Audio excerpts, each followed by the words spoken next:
নমস্কার, আমার নাম ডক্টর অংশুমান মুখার্জি। আমি কনসালটেন্ট পালমোনোলজিস্ট। আজকে যে ব্যাপারটা নিয়ে কথা বলবো, সেপ্টেম্বর অক্টোবর মাস তো পড়ে গেছে, বাতাসে হালকা হালকা উত্তুরে হওয়ার পরশ এসে গেছে, একটু একটু করে বোধহয় উলেন গার্মেন্টসও বেরিয়ে আসছে।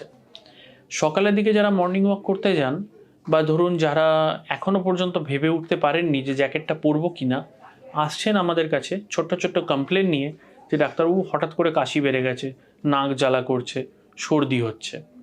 তো এটা নিয়ে একটু আমরা কথা বলি। ধরুন যখন ঠান্ডা হাওয়া, এই যে এখন ভোরের দিকে বা রাতের দিকে হাওয়া ঠান্ডা হয়ে গেছে, তো এখন যে ঠান্ডা হাওয়া আপনাদের রেসপিরেটরি ট্র্যাক্টে যখন ঢোকে, তখন ব্রঙ্কোস্প্যাজম হয়, অর্থাৎ হঠাৎ করে ঠান্ডা হাওয়ার প্রকোপে আপনার শ্বাসনালী টাইট হয়ে যায়, আর তখনই কাশি শুরু হয়। যাদের ধরুন সিজন চেঞ্জে প্রবলেম আছে, তাদের জন্য এই সময়টা খুব চিন্তার, কারণ এদের ক্ষেত্রে ভরপুর শীতে বা ভরপুর গ্রীষ্মে অত প্রবলেম হয় না।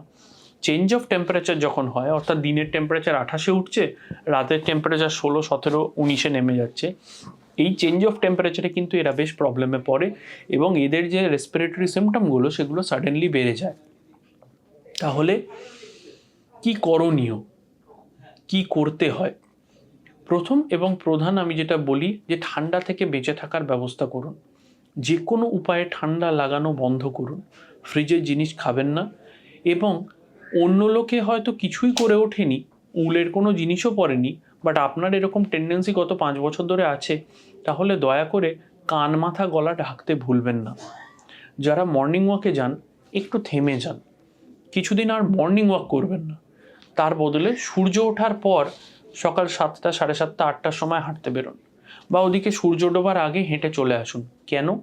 কারণ এই যে শীতের মরশুম, এই সময় বাতাসের যে ধূলিকণা বা বাতাসের যে পার্টিকুলেট ম্যাটার, যার কারণে দূষণ হয়, তার পরিমাণ এতটাই বেড়ে যায় যে বাতাস প্রচণ্ড ভারী হয়ে থাকে।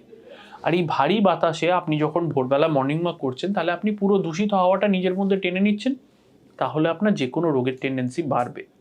সেই জন্য একটু রোদ উঠলে হাঁটতে বেরোন। আর কি করবেন না, যে স্নান করে মাথা শুকনো করার ব্যবস্থা করুন, মাথা যেন বেশিক্ষণ ভিজে না থাকে। ফ্রিজের জিনিস খাবেন না, সেটা প্রথমেই বললাম। যা যা ওষুধ চলছে সেই ওষুধগুলো যেন কোনো রকম ব্যতিক্রম না হয়। স্পেশালি 10 বছরের নিচের লোকজন, নিচের যারা বাচ্চা আছে এবং 50 বছরের ওপরে যারা আছেন, তাদের জন্য যেটা বলার, ইনফ্লুয়েঞ্জা এবং নিউমোনিয়া ভ্যাকসিনেশন করানোর ব্যবস্থা করুন আপনার ডাক্তারের সাথে কথা বলে।